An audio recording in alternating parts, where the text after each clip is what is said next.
ഞാൻ എന്താ പറയാ, പുതിയ ഭരണം.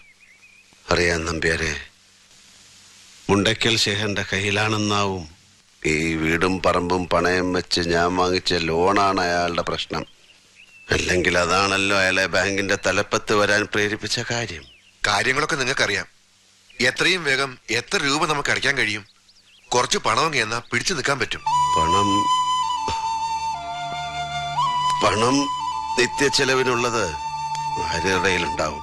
അതിന് മുകളിൽ ഒരു തുക ഞാൻ കണ്ടിട്ട് കാലം കുറേ. നമ്പ്യാരെ, ഈ 500-ന്റെ ഒക്കെ ഒറ്റ നോട്ട് ഇറങ്ങിയിട്ടില്ലേ? ഇതുവരെ ഞാൻ കണ്ടിട്ടില്ല. നീലകണ്ഠൻ എന്തായി പറയുന്നത്? കാർത്തികനെ വിളിച്ച് കാര്യം പറഞ്ഞാ പോരെ?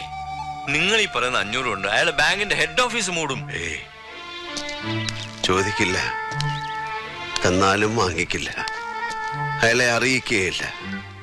കാരണം ഇത് ഞാൻ അയാൾക്ക് വേണ്ടി ചെലവഴിച്ചതല്ല.